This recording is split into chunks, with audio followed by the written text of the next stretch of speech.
So my notes for each one of these albums, literally one sentence long. It's exactly the same as the last album. I know. Rinse and repeat. These guys are really good at making one album.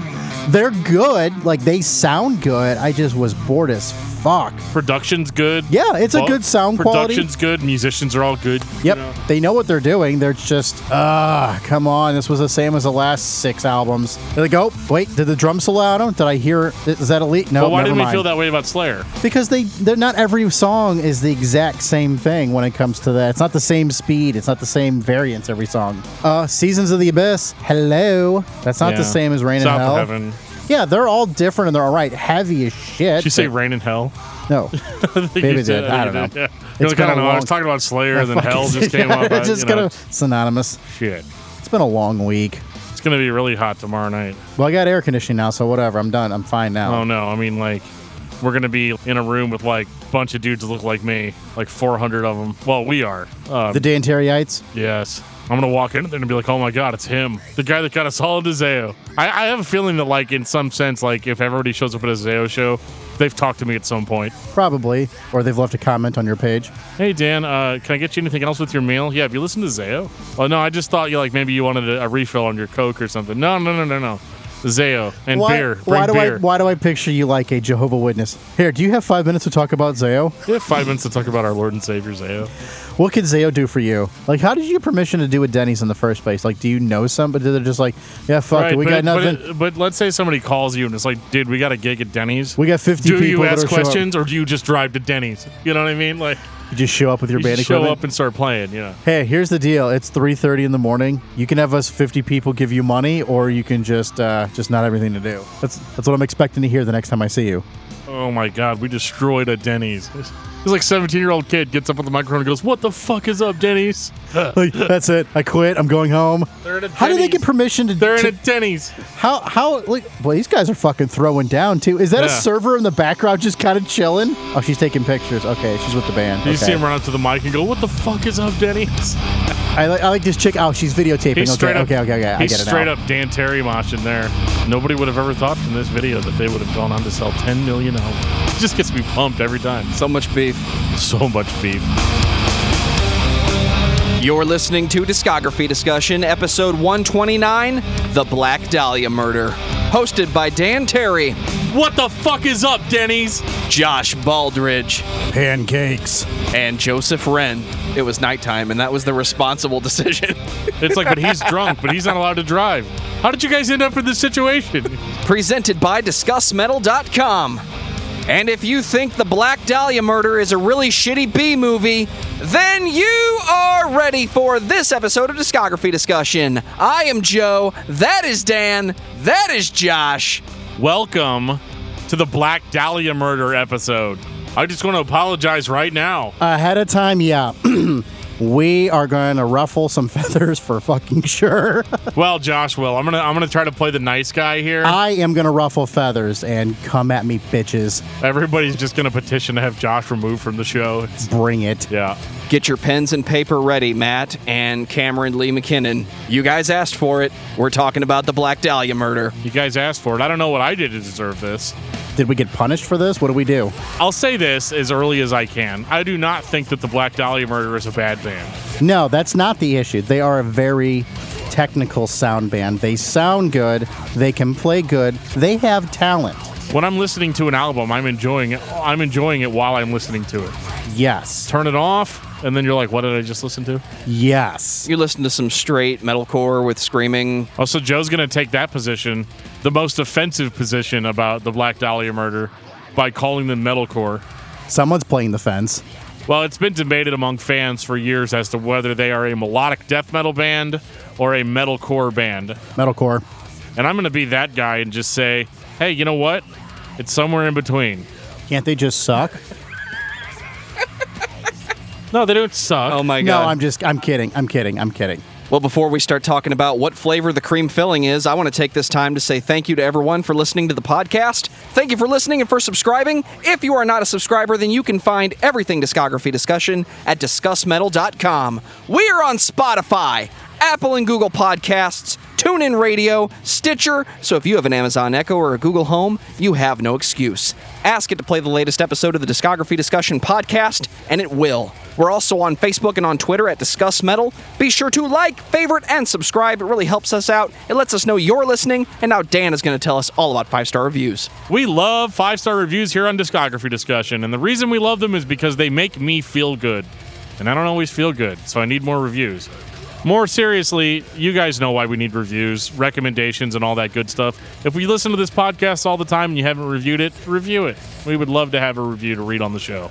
Tell us what you think of Dan. Joe, don't critique me. We got a comment on episode 1 Metallica. Holy shit. Mr. Roboto66 on YouTube says, almost all music before 1996 was done on tape machines. That's why they sounded so lovely and warm and lush and smooth. Nowadays, people are trying to chase after that sound with plugins, but honestly, nothing beats the real thing. I definitely agree. Yeah, as a metal traditionalist, for sure. Get off my lawn. Yeah, I mean, it's, it is what it is. If you're going to record analog, listening analog is ideal. That, to me, is where vinyl shines best. What I don't understand is recording digitally and then pressing to vinyl and saying it sounds better because now I have a vinyl preamp. Yeah. Thanks for your 2 cents, Joe. The best sounding records are the ones that are recorded digitally and played digitally. I'm not saying it's better than analog. Sure. You said anal. No, you said a thing, and then you said that you weren't saying the thing that you said. So now you're saying that thing about the thing that you said you wouldn't say about. Just follow the thing. I don't know what either one of you just said.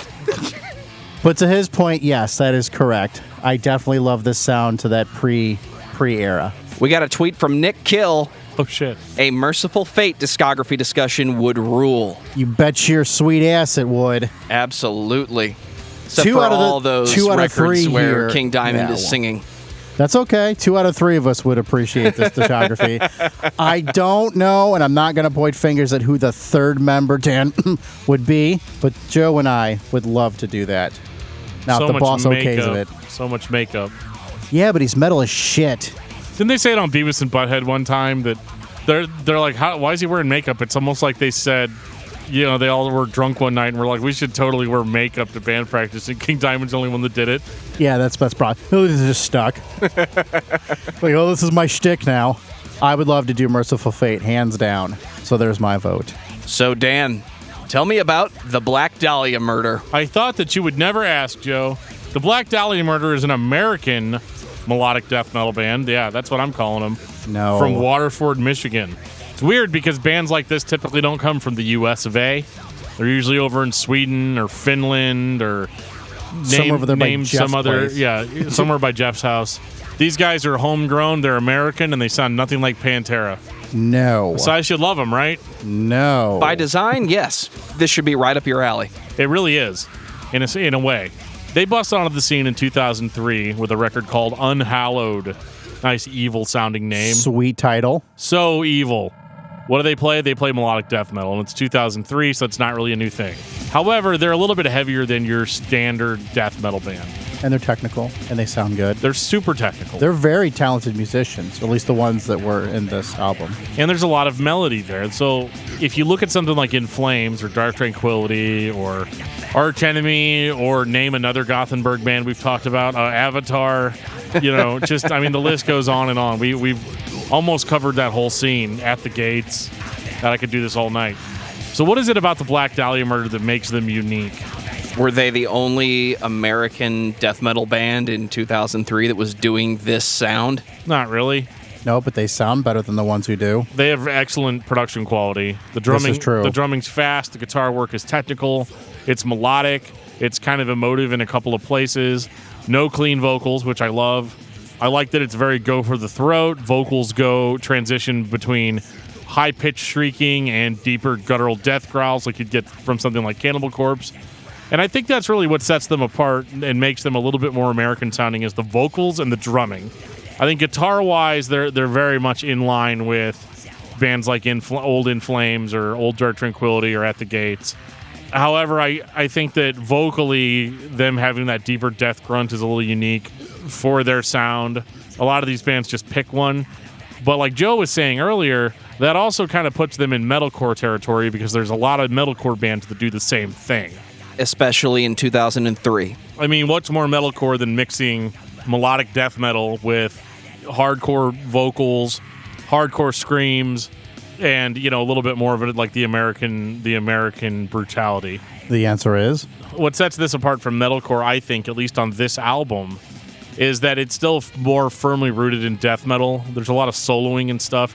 They don't have gimmicky breakdowns like a lot of metalcore bands would have. They would maybe share a similar style. And I think one of the biggest things is that the Black Dahlia Murder plays, they're firmly rooted in metal. If you compare this to something like Unearth or As I Lay Dying or Killswitch Engage, this is far more complicated than that. Yes. And far more technical. So why are those bands more enjoyable to listen to? It's because they write memorable songs. And that's one thing that the Black Dahlia Murder doesn't do. They don't write songs. They don't have traditional compositions. It's let's play this riff, play this riff, play this riff. Okay, now we're going to switch over to this other one. We're going to switch over to this other one. Maybe throw a bridge in there, throw a solo in there, and then bam, bam, bam, blast, blast, blast, and we're done.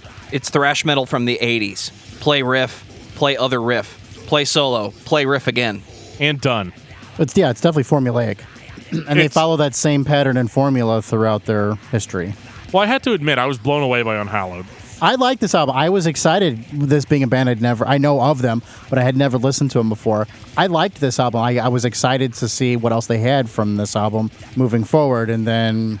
Well, yeah, so I mean, I was blown away by how immediately good they were. Because a lot of bands, you start with the first album and you're like, all right, I mean, this is okay. Yeah, that's like an introductory to the band. They progressively get better. But I mean, these guys sound top of the line immediately. And I think that's great. They were in a good studio.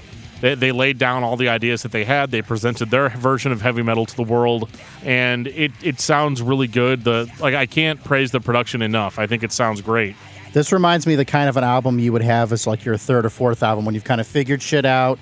You kind of know the process. You have a little bit more money to do your production value. This is what this album reminds me of. Somewhere that's kind of we've made our name, we've got our money, we know what we're doing.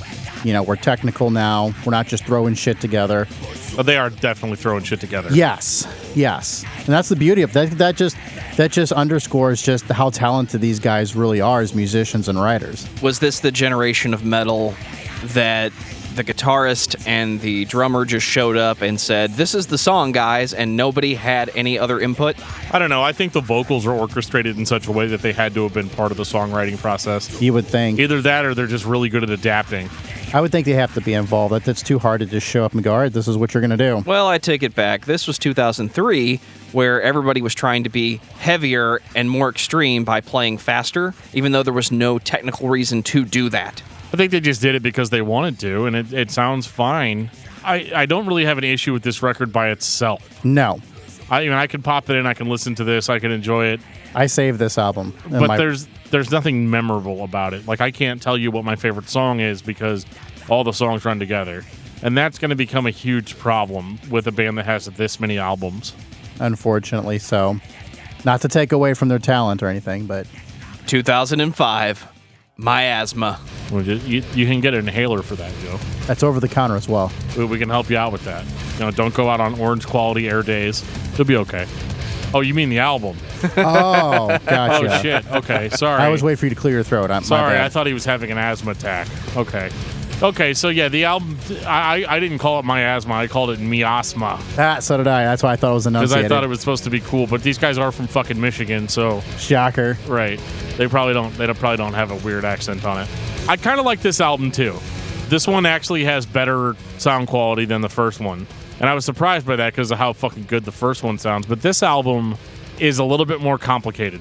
It's a little bit more... complexity to the riffs. Yeah, it's a little... song conduction. It's a little bit more gallopy. Is that a good word to describe it, metal? Like, gallopy? As the resident Metallica fan, it's very Four Horsemen-y kind of... Yeah, galloping metal sound from the 80s. Hey, Josh, I'm here too. Sorry, I have a degree in that. Do you? I went to school for that. His credits transfer to other universities. Dr. Metallica fan. Yeah, it's Dr. Metallica fan. Yeah, I'm having a horrible case of miasma. What do I do here? You resident metal fans out there will understand what we're saying by the galloping part. It's a little bit slower. They take more time on the songs. I like this album more than I do the first one. But whenever they speed up, they kind of just go back to the first album. Yeah. The Black Dahlia Murder as a whole doesn't really go anywhere. They Correct. write technically sound songs, but I'm not hearing anything new that I didn't hear on the first record. And that's going to be a theme going forward, unfortunately. If that's what you want, Then these guys are awesome for you. absolutely. Again, they don't suck. Like, any of you guys who are fans of this band out there, don't think that we're shitting on them or this is a knock on them. It's just, I look for diversity a little bit, or maybe a little style change from here or there. Try something. But I guess if it's a formula that works for you, if you have your hardcore fans and that's what they want, who the fuck am I to say anything about your songwriting or your band? You're there, I'm not, so. We've talked about it before. An unpleasable metal fan would complain about the band being too formulaic How you doing? or not formulaic enough. Yeah. It's kind of the damned if you do, damned if you don't when it comes to this. Well, I think whenever you play this style, I think these guys legitimately just wanted to play metal the best that they could. And they do that. But I would question, I hate to always say this about bands, but I question what the audience is for this. Are you trying to ring in the hardcore metalcore kids with your stuff? Because you could do that, maybe. Except there's no breakdowns and no weird haircuts or anything like that. There's no clean vocals. There's no choruses. So that would lead me to believe that they are trying to appeal to the metal fan, like the guy that listens to Cannibal Corpse and shit stuff like Deicide, or maybe even the European stuff. They're trying to impress Jeff. Jeff, how do you feel about that? You are listening to Deep Grooves, It's fucking brutal, dude. presented by discussmetal.com. I just kind of touched my man nip. I think that they can't really appeal to that guy either, though, because he's listening to stuff that is more technical than this, and he's listening to stuff that is a little bit more rooted in traditional metal. Whereas these guys have enough modern influence to where I think the old school metal fan's not going to dig it. The brutal death metal fan's not going to dig it. So it's almost one of those like a gateway version of death metal, I think, for people that are unfamiliar with the style. I think in that regard, Black Dahlia Murder is a good band to start with if you're just getting into extreme metal. They're in that Bermuda Triangle. They're not really sure who the fuck they are, who their core is. In 2005, if you were a fan of thrash, what was your new modern option? Godsmack. It was basically just Lamb of God, right? Yeah, or I guess. Mastodon, At the maybe time, something like that. At the time, we Children thought of that Bodom. was all there was. Shadows Fall. Not everybody listened to Shadows Fall, though. We all know Sodom was still putting records out. Oh, yeah, they were. Creator. With a K, people. With a K. That's what I'm saying, though. These bands exist, and people that listen to shit like Sodom and Creator and, even some of the death metal bands, they're not going to check out the Black Dahlia Murder because I think they're still a little bit too modern, still a little bit too metalcore for it's the going old to turn them school off. fan. It's going to turn them off a little bit. It is kind of up my alley, though. I can't get behind the songs, and whenever you get to 2007, you kind of have the same issue. Nocturnal. Rinse, repeat, do it again. It's unhallowed again. Yeah, I mean, again, not that that's bad, just It couldn't have a more generic cover for this band. I know, right? I will give them shit for this. It's like, come on, guys, come on. Just like what is it, like a church at night? Yeah, come on, who dropped the ball in the production team? Maybe it's a mausoleum. Whatever, still, No, it's definitely like a citadel with it's evil. just cheesy looking. You know what? I'm gonna take a stab at this. I think I know what it is. It is the Tower of Cirith Ungol from The Lord of the Rings. It's got the two Watchers in front of it. Remember how Sam and Frodo had to pull out like a magic bottle of water to make it go away? I don't know. It's weird. But I think that's a leap. So that took us this long to try and put that together. Yeah, just looking at it now, I was like, wait, it's got the two Watchers, and the average fan isn't gonna fucking care. We were trading memes on our private chat earlier, and we were sharing Lord of the Rings stuff. I think that's what top of mind me. for Dan now. 100%. It's not. This isn't a bad album, but again, like you said, they've done this before. There's nothing new here. It's the same thing as the first album. Sounds great. I still think the production's probably right as it is from the last album. There's just not a whole lot to critique here. They're in the formula. Every 2 years, they come back and they give the fans what the fans expect. Yeah, I mean, there's not going to be a whole lot to critique on this. But can we criticize them for that? Because we've criticized tons of bands for every 2 years putting out what they expect. But then on the flip side, as soon as they changed, we're like, fuck you, and you reload. Ladies and gentlemen, unpleasable metal fan. Yeah, well, I mean, I'm just saying, like, I can't really, with a good conscience, shit on this band for not being particularly innovative. And there's also the fact that the music is good. Each record, taken on its own as its own product, is perfectly fine. Yes. It does everything that you'd want a death metal band to do. You got fast drumming, technical guitar work, really, sometimes different time signatures. Yeah. Diverse vocals. Great solos, diverse vocals that don't just sound monotone. But it is so hard to pay attention to this band. And I don't think it's their fault. I think it's my fault. I'm not gonna I'm not gonna criticize them for being the same throughout, because as again, shocker, when I go back to Metallica, they had shit that they tried that I didn't necessarily like a lot, but there were aspects of the changes that I liked. So yeah, I can't blame a band like this. Like, what kind of a following do you think this band has? Do you think if they deviated from the previous 3 albums and did something not even completely different, just something that was different sounding, do they have a hardcore enough following to where they wouldn't fall off the face of the earth, or are they the kind of band that you have to do this kind of thing or else they just don't have a fucking following? I think their fan base expects them to do exactly the same thing they did on the last album, because they have established a reputation. They are going to make more of the music that you want. It's a niche market because it doesn't change. They're saying to the fans, we're not going to innovate or do anything extravagant. We're not going to bust out the sitar on this one and do a 20-minute expose. It's just going to be more metal, guys. We're not challenging our listener to change their mindset of what they think is acceptable. You want metal? You want this style of metal? We're going to give it to you. I also think there's the angle that maybe this is a band created by metal elitists. Oh, that's an interesting thought. I hadn't really thought about that. But sure, that would make sense. The band think members about themselves have such a high expectation of what their band is supposed to be, sound like, and they don't make any of the mistakes that a lot of bands do. Because I can say it flat out. I've said it a few times now. The Black Dahlia Murder has never sucked. No. And that is mostly because they always put out a consistent product. But as a music critic, I feel the need to say something about the fact that they don't really change. No. Yeah, the songs are different. It's a constructive criticism kind of thing. Like, sure, the songs are different, but I can't get into the individual songs. I feel like they all run together because it all sounds the same. And again, I think that's just the downside of us listening to it in such a quick I was going to say, succession. I think this is the type of band to where you can pick out an album or two and listen to it and go, okay, cool, I enjoyed that. But you can't, like, pop it in and go for a 6-hour car ride, and listen to the whole fucking discography. Like, you just, for me, you can't. I like to pick an album or two from this, move about my day, and listen to something else. I can't digest this entire discography. So you would reach for the band if you were building your trip. Yes, they would definitely be in my mix, because I said they're good. Master of Puppets, Ride the Lightning. It's a good sure, change I'll throw up. on Deflorate. Yeah, it's a good change up.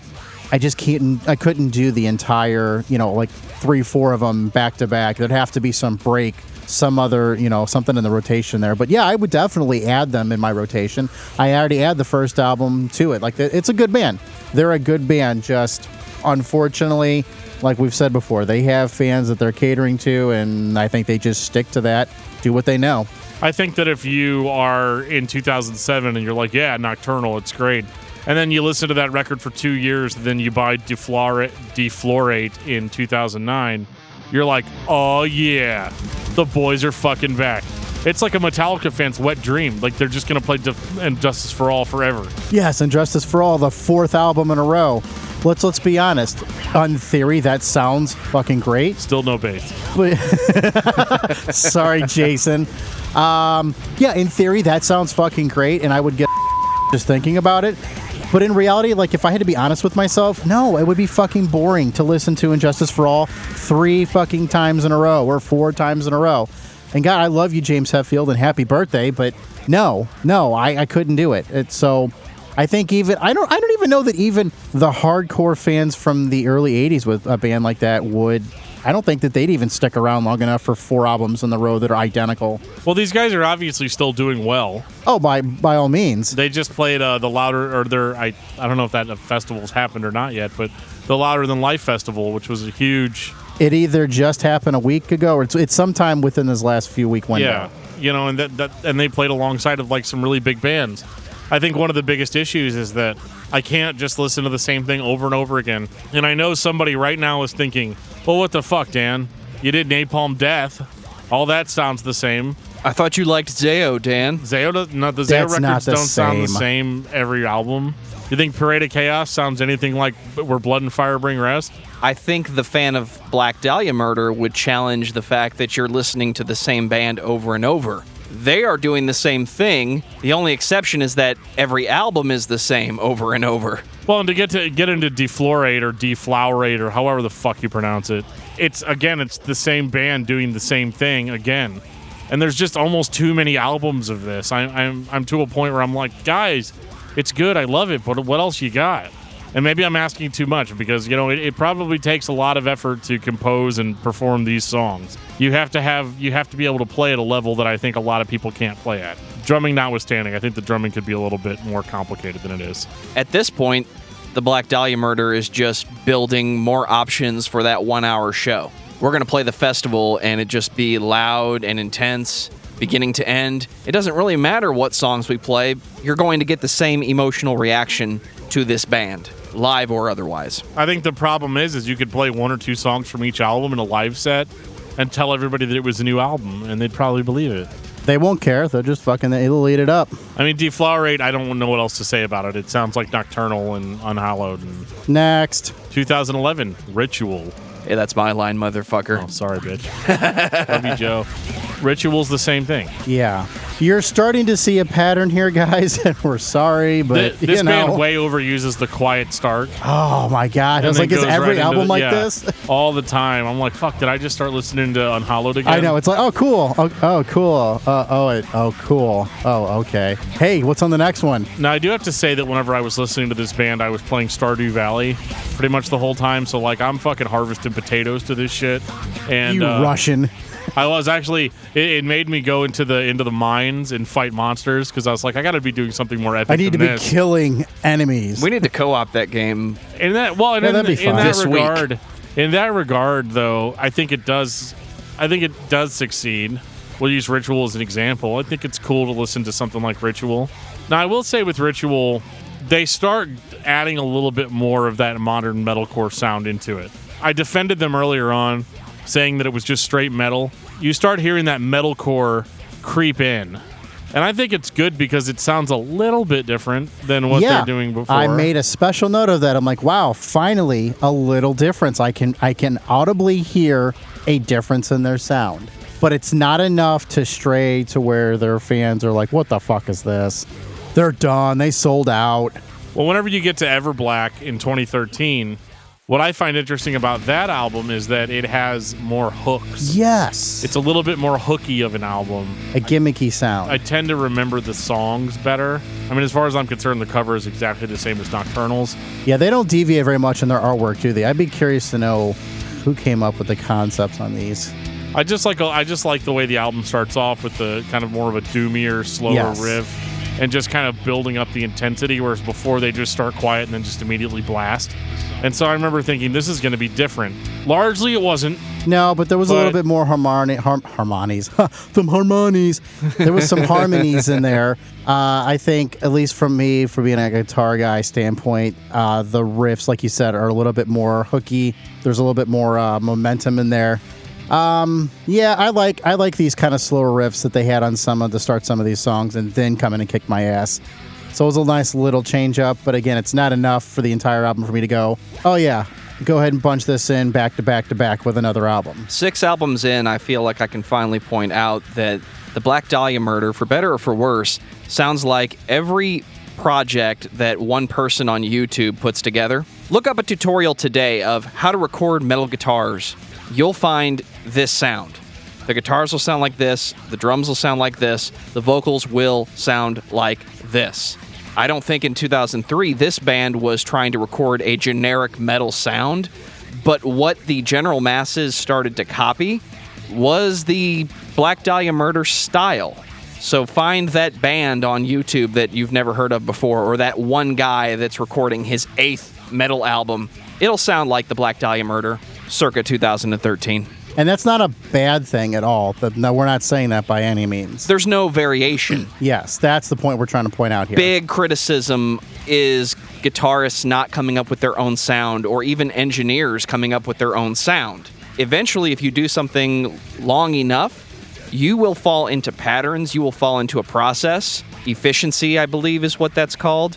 But you eventually create your own sound that you lean towards in every situation. Most people that don't know what they're doing start by copying something that can be easily produced and systematically duplicated, if that makes sense. The thing about this band that blows my mind is that despite sounding so similar all the time, they have had no less than 4 drummers. Oh, we even forgot to mention 3 this. bass players and 3 lead guitarists. I forget about that. I can't believe we fucking glossed over that. Every album, they switch out somebody. Somebody leaves the band, gets kicked out, and they have somebody else come in and takes over. Do you think it's one of those like, hey guys, check this riff out. It's a little different. It's kind of hooky. I think people are going to remember it, and they're like, get out.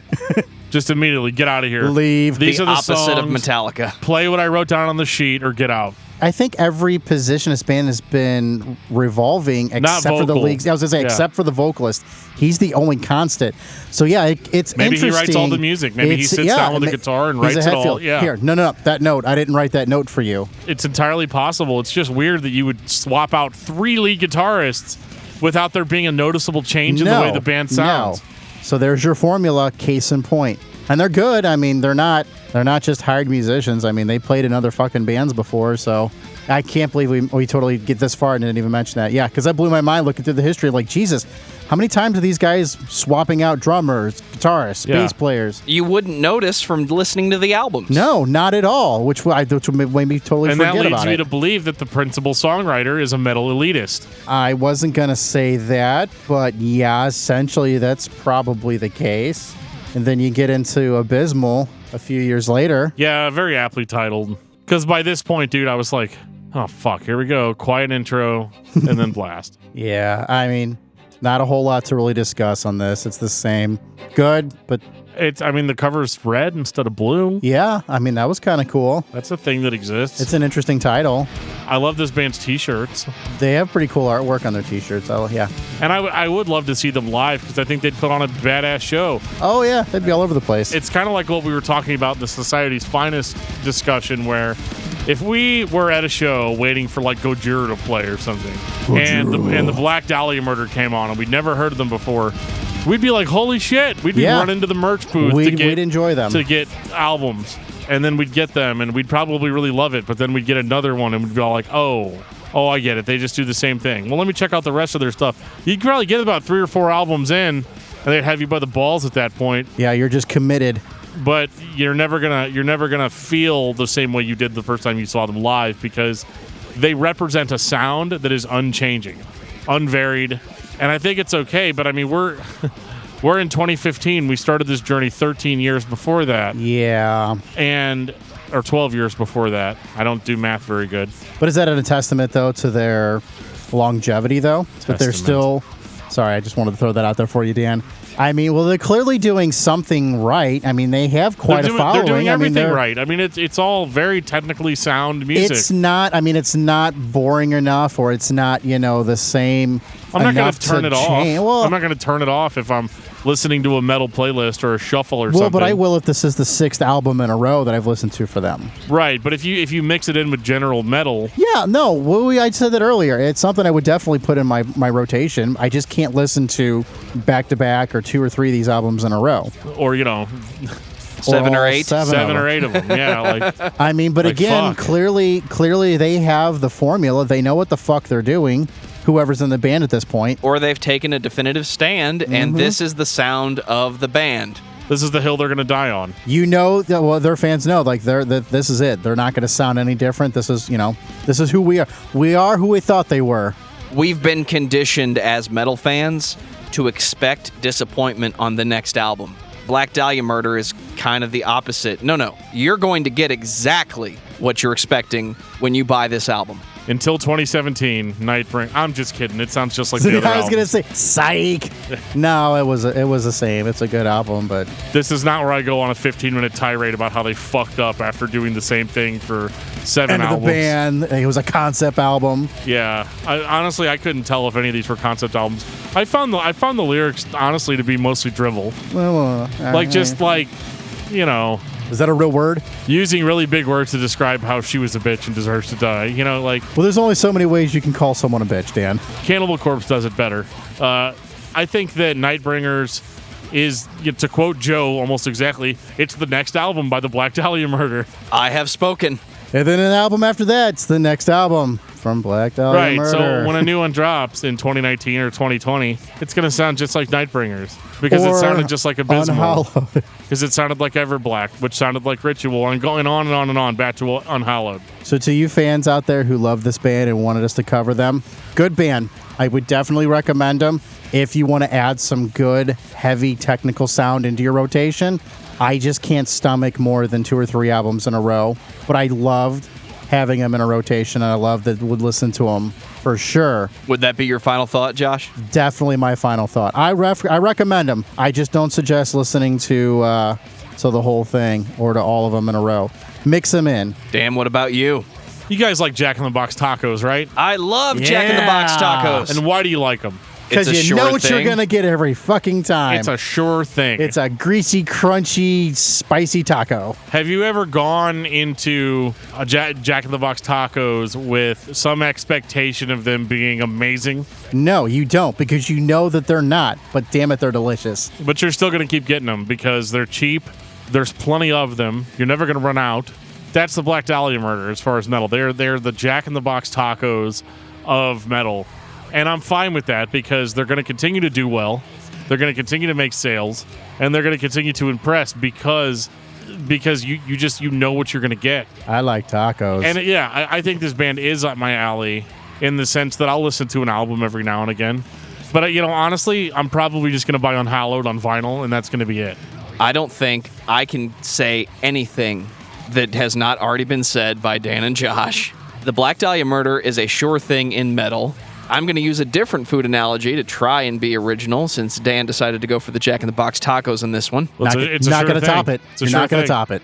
Do you like White Castle? I thought he was going to go Burger King tacos. I Oh, really did. Burger King tacos. Do you like Burger King tacos? Because they suck. I like the Burger King tacos. They They don't taste like Jack in the Box I'm tacos. conditioned to like Jack in the Box too much. They're like I enjoy them for what they are. Like the Black Dahlia Murder is like the Jack in the Box tacos, and like Mortification is the Burger King tacos. Sorry, Joe, we totally derailed you. The Black Dahlia Murder. It's a sure thing. Dan, what's your album of the week? My album of the week is Abysmal, but no, it's not. I've actually gone back and been listening to a lot of In-A-Gadda-Da-Vida by Iron Butterfly because I'm just trying to wrap my head around that. Patreon.com/discussmetal. Josh, what about you? I've been more of in a grunge phase recently, and mine is Incesticide from Nirvana. I was going to say, we already did the Alice in Chains episode. No. I've been listening. I've been going back listening to a lot of old Nirvana. And I love Incesticide. Mom and Dad went to a show. Yeah, That's a good one. Yeah. Yep. My album of the week was not Guano Apes until I listened to Roach Coach. They tore that thing apart. So for me, it's Planet of the Apes by Guano Apes. It's their greatest hits. It's got all the songs that they write that everybody likes and wants to hear them play live. Also, I'd like to say thank you to Matt Nas for saying that the Dead Z rendition of Tom Sawyer is not the best rendition of Tom Sawyer. We both know what the best rendition is, don't we, Matt? Yeah, the Rush version. It's exceptionally faster and frantic. And the Rush version. It's by a band with Jesus on the cover. It's garbage. Neil fucking Peart. Speaking of Neil Peart, we got a comment on episode 29, the Chad Kent interview. No More Mr. Nice Guy says, Chad's okay. Still prefer Neil Peart. Neil fucking Peart. All I have to say is, no one is saying that he is not the man. What I am saying is that Chad Kent is the greatest fucking drummer in the world. Liar! You lie! And if you guys want to talk to us, there's a couple of ways you can do that. You can reach out to us on our Discord server. There's a link in our show notes. If you click on it, you can go and talk to us on Discord. You can also join us on Facebook at facebook.com/discography discussion.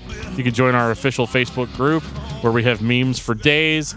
You can also tweet at us at Discuss Metal, or you can tweet at me personally at Discuss Metal Dan, or at Joe at Discuss Metal Joe. I think Josh showed up on Twitter a couple days ago, so I am in. we'll have him on. We'll have him on soon enough. You can also send us an old-fashioned email at danandjoeshow@gmail.com. Reach out to us about anything. Ask us about the show. Tell us what you like, what you don't like.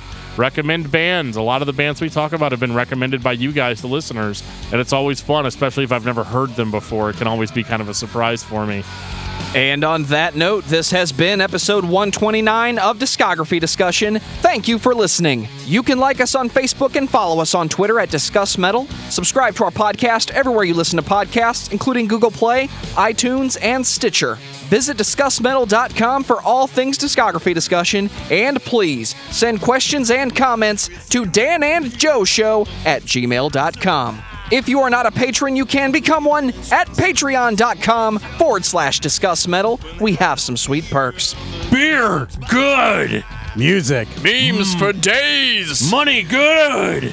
Joe put me on the spot. I didn't know where I was going with that one for a minute. I just yell random shit at the microphone. It's fine. Ah, Use pickles. that on an episode, too.